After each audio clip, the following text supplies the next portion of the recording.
Hello bankers. तो कैसे हैं आप लोग? I hope you are doing well. तो आज इस सेशन के अंदर हम एबीएम के मॉड्यूल सी के एक इम्पॉर्टेंट टॉपिक क्रेडिट मैनेजमेंट के बारे में पढ़ने वाले हैं। तो आज का सेशन आपके लिए काफ़ी ज़्यादा इंपॉर्टेंट रहने वाला है। तो इस सेशन को आपको शुरू से लेकर एंड तक ज़रूर देखना है।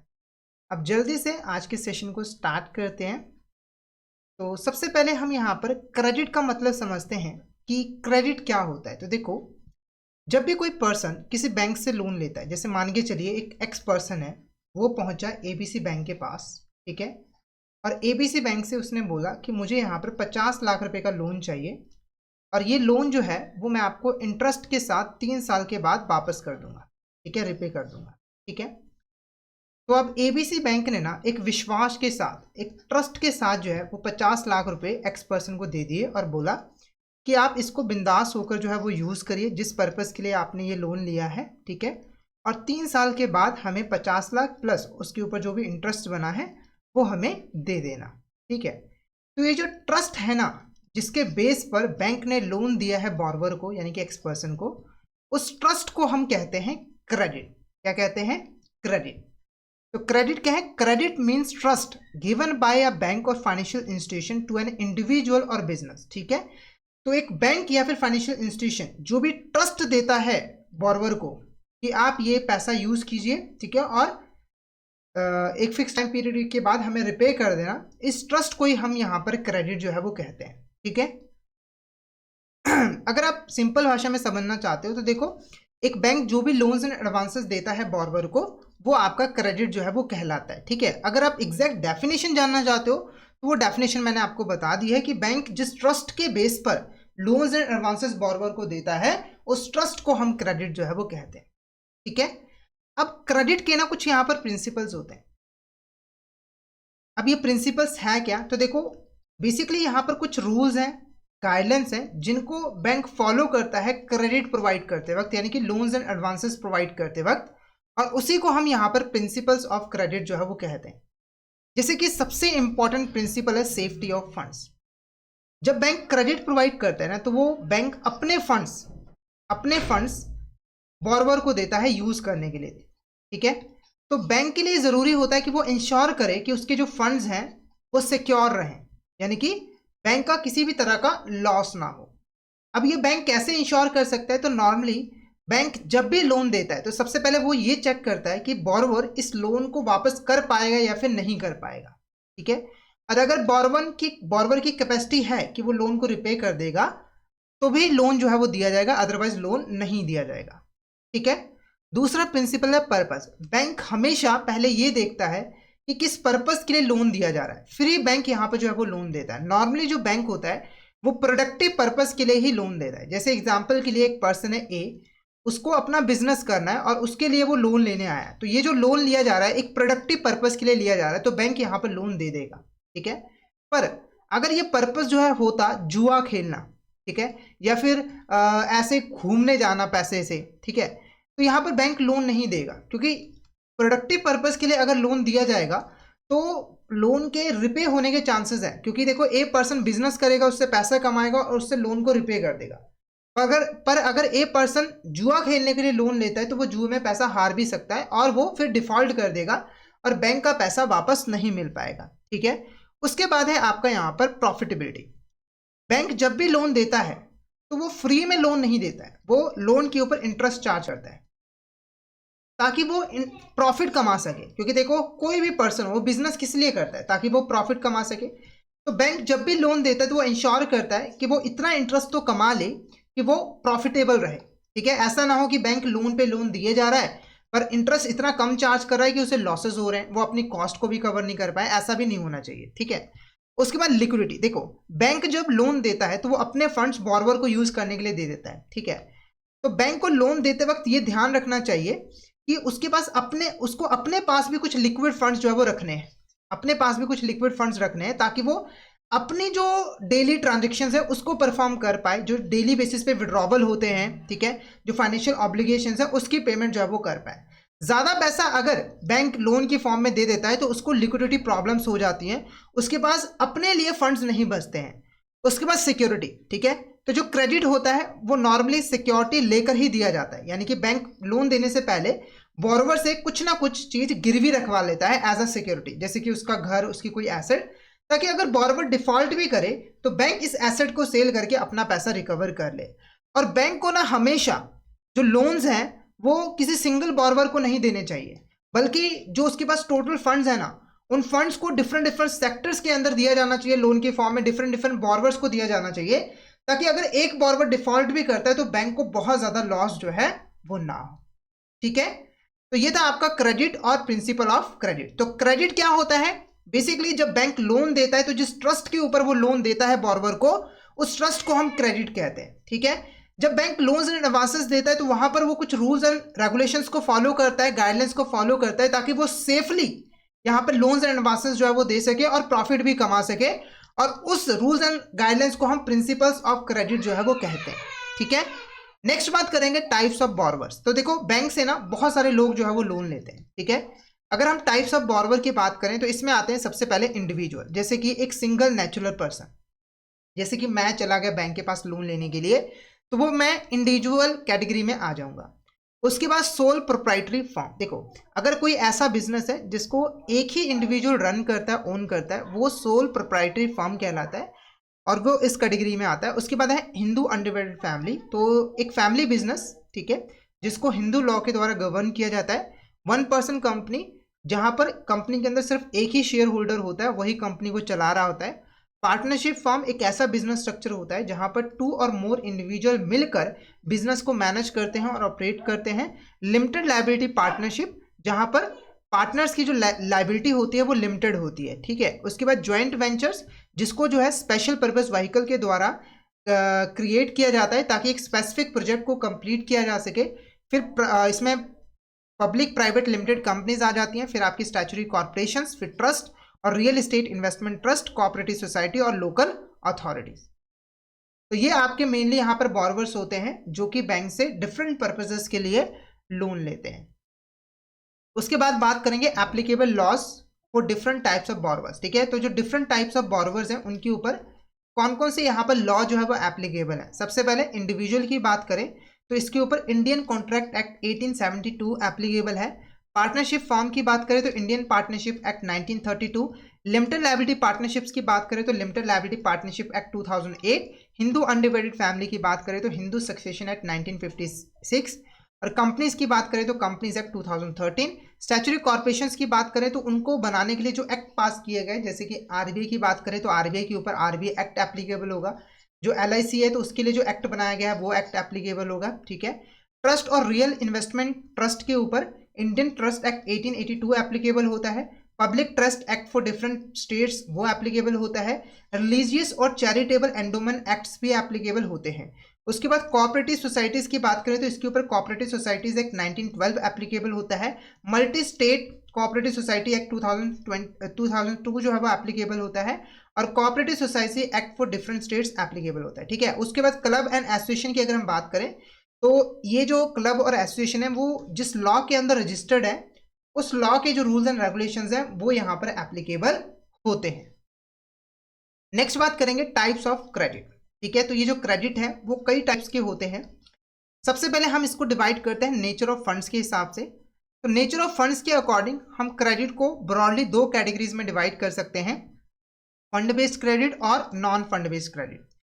सबसे पहले हम फंड बेस्ड क्रेडिट की बात करते हैं। देखो फंड बेस्ड क्रेडिट के अंदर वो लोन्स एंड एडवांसेस आ जाते हैं जहां पर बैंक जो है वो एक्चुअली में फंड्स प्रोवाइड करता है बोरोवर को। जैसे एग्जांपल के लिए मान के चलिए एक एबीसी बैंक है, उससे एक्स पर्सन होम लोन लेने के लिए आया 10 लाख रुपए का, तो एबीसी बैंक ने यहाँ पर 10 लाख रुपए का होम लोन जो है वो एक्स पर्सन को दे दिया और एक्स पर्सन के अकाउंट में 10 लाख रुपए डाल दिए। तो यहाँ पर एक्चुअली में जो मनी है वो बैंक के द्वारा बोरोवर को दिया गया है, तो ये आपका फंड बेस्ड क्रेडिट जो है वो कहलाएगा। उसके बाद आता है नॉन फंड बेस्ड क्रेडिट। देखो नॉन फंड बेस्ड क्रेडिट के अंदर जो बैंक है वो यहाँ पर एक्चुअली में मनी जो है वो प्रोवाइड नहीं करता है बोरोवर को, यानी कि फंड्स ट्रांसफर नहीं करता है बोरोवर को, बल्कि वो बोरोवर के बिहाफ पर किसी और पार्टी को कमिटमेंट प्रोवाइड करता है, गारंटी प्रोवाइड करता है, ताकि बोरोवर को किसी और पार्टी से फंडिंग जो है वो मिल सके। जैसे एग्जाम्पल के लिए बैंक गारंटी, मान के चलिए यहाँ पर एक ए पर्सन था, बी पर्सन था। ए पर्सन ने बी पर्सन से 50 लाख की गुड्स खरीदी। ठीक है, ए पर्सन ने बोला कि मैं आपको 1 साल के बाद पेमेंट जो है वो कर दूंगा, पर बी पर्सन यहाँ पर मान नहीं रहा था, उसे डर लग रहा था। तो ए पर्सन ने अपने बैंक को बोला कि आप मेरे बिहाफ पर गारंटी प्रोवाइड कर दीजिए। तो एबीसी बैंक ने बी को गारंटी प्रोवाइड की कि 1 साल के बाद अगर ए पर्सन आपकी पेमेंट नहीं करेगा तो पेमेंट हम कर देंगे, जिससे बी पर्सन मान गया। तो देखो यहाँ पर ये जो बैंक गारंटी है ये non fund based credit facility कहलाएगी, क्योंकि देखो यहाँ पर बैंक ने कोई भी फंड्स जो है वो बॉर्रोवर को नहीं दिए, ठीक है, बल्कि उसने एक गारंटी प्रोवाइड की जिसकी वजह से उसे बी से फंड्स जो है वो मिलने में आसानी हुई है। तो ये आपका non fund based credit facility कहलाएगा। इसके अंदर आपके bank guarantees, letter of credit, co acceptance of bills जो है वो आ जाते हैं, ठीक है। और अगर हम फंड बेस्ड क्रेडिट की बात करें तो इसकी एग्जांपल्स है term loan, cash credit, overdraft, personal loans and home loans. उसके बाद पर्पस के बेस के ऊपर भी आप क्रेडिट को डिवाइड कर सकते हो कि किस पर्पस के लिए लोन लिया जा रहा है। तो इसके अंदर सबसे पहले वर्किंग कैपिटल फाइनेंस। तो देखो अगर कोई बिजनेस है वो अपनी वर्किंग कैपिटल की नीड्स को फुलफिल करने के लिए लोन ले रहा है, जैसे कि सैलरीज पे करने के लिए, रॉ मटेरियल को परचेज करने के लिए, बिल्स को परचेज करने के लिए, तो वो वर्किंग कैपिटल फाइनेंस कहलाएगा। उसके बाद आता है आपका यहाँ पर प्रोजेक्ट फाइनेंस। अगर आप किसी स्पेसिफिक प्रोजेक्ट के लिए लोन ले रहे हो, ठीक है, या फिर अपने बिजनेस को एक्सपैंड करने के लिए लोन ले रहे हो तो वो प्रोजेक्ट फाइनेंस के अंदर आएगा। अगर आप गुड्स और सर्विसेज को एक्सपोर्ट करने के लिए लोन ले रहे हो तो एक्सपोर्ट फाइनेंस। और अगर आप जो फार्मर्स हैं या फिर जो कंपनीज हैं जो एग्रीकल्चर एक्टिविटीज़ को परफॉर्म करने के लिए लोन ले रही हैं, वो आपका क्रॉप लोन जो है वो कहलाएगा। उसके बाद है based on type of customer, ठीक है। सबसे पहले इसमें कॉर्पोरेट क्रेडिट आ जाता है। तो बैंक ने लार्ज कंपनीज और बिजनेसेस को जो फंड्स दिए हैं लोन की फॉर्म में, बिजनेस को एक्सपैंड करने के लिए, प्रोजेक्ट को स्टार्ट करने के लिए, वर्किंग कैपिटल रिक्वायरमेंट के लिए, वो आपका कॉर्पोरेट क्रेडिट के अंदर आ जाता है। रिटेल क्रेडिट के अंदर बेसिकली बैंक ने इंडिविजुअल्स को उनकी पर्सनल और हाउस होल्ड नीड्स के लिए जो लोन दिए हैं, जैसे कि home loan, personal loan, credit card, वो आपका रिटेल क्रेडिट के अंदर आ जाता है। फिर आता है एग्रीकल्चर क्रेडिट। तो अगर एग्रीकल्चर एक्टिविटीज़ के लिए लोन दिया गया है तो वो एग्रीकल्चर क्रेडिट है। इंटरनेशनल क्रेडिट, अगर इंपोर्ट एक्सपोर्ट ट्रांजैक्शन के लिए लोन दिया गया है तो वो इंटरनेशनल क्रेडिट। इंस्टीट्यूशनल क्रेडिट, अगर गवर्नमेंट ऑर्गेनाइजेशन, एनजीओज और कोऑपरेटिव सोसाइटी को लोन दिया गया है तो वो आपका इंस्टीट्यूशनल क्रेडिट जो है वो कहलाएगा। अब बात करेंगे क्रेडिट मैनेजमेंट इन बैंक्स, ठीक है। क्रेडिट मैनेजमेंट क्या होता है? देखो एक बैंक के लिए ना क्रेडिट को मैनेज करना बहुत ज़्यादा ज़रूरी होता है, क्योंकि देखो बैंक क्रेडिट को जितने अच्छे तरीके से मैनेज करेगा उतनी ही कम बैंक जो है वो प्रॉफिटेबल होगी और उतनी ही उसकी ग्रोथ होगी। क्रेडिट मैनेजमेंट एक ऐसी प्रोसेस होती है जिसके थ्रू बैंक जो है वो सही तरीके से लोन्स एंड एडवांसेस ग्रांट करता है, उसको मॉनिटर करता है और लोन्स को रिकवर कर लेता है, ठीक है, ताकि सेफ्टी, प्रॉफिटेबिलिटी और कंप्लायंस को इंश्योर किया जा सके। कहने का मतलब है कि क्रेडिट मैनेजमेंट के अंदर सारी चीजें आ जाती है, लोन ग्रांट करने से लेकर लोन को रिकवर करने तक। क्रेडिट मैनेजमेंट के अंदर हम इन सभी एक्टिविटीज़ को मैनेज करते हैं और इंश्योर करते हैं कि इन एक्टिविटीज़ को हम सही तरीके से परफॉर्म करें, ताकि सेफ्टी भी इंश्योर हो सके, प्रॉफिटेबिलिटी भी इंश्योर हो सके और रूल्स एंड रेगुलेशंस के साथ कंप्लायंस भी किया जा सके, ठीक है। अगर एक कंपनी जो है, एक बैंक जो है वो क्रेडिट को अच्छे तरीके से मैनेज कर लेती है तो उसकी जो क्रेडिट पोर्टफोलियो की क्वालिटी है वो काफ़ी ज़्यादा इंक्रीज हो जाती है, जिससे उसकी फाइनेंशियल हेल्थ और प्रॉफिटेबिलिटी भी काफ़ी इंप्रूव होती है। अब बात करेंगे क्रेडिट मैनेजमेंट के कंपोनेंट्स की। इसके अंदर जो पहला इंपॉर्टेंट कंपोनेंट है वो है loan policy of the bank. तो बैंक की ना एक लोन पॉलिसी होती है जिसके अंदर कुछ यहाँ पर गाइडलाइंस होते हैं, रूल्स होते हैं, जिनको फॉलो करके ही बैंक यहाँ पर क्रेडिट जो है वो ग्रांट करता है, ठीक है। अब लोन पॉलिसी जो है वो बेसिकली डिफाइन करते हैं कि किस तरह के लोन यहाँ पर दिए जाएंगे, एलिजिबिलिटी क्राइटेरिया क्या होगी, लैंडिंग लिमिट्स क्या रहेंगे, इंटरेस्ट रेट क्या रहेंगे, ठीक है। और जब बैंक लोन पॉलिसी को फॉलो करता है तो वो यहाँ पर सिस्टमैटिक वे में, कंसिस्टेंट वे में और रूल्स रेगुलेशंस को फॉलो करते हुए क्रेडिट जो है वो प्रोवाइड कर पाता है, जिससे फाइनेंशियल स्टेबिलिटी भी मेंटेन रहती है और रिस्क को भी हम मिनिमाइज कर पाते हैं।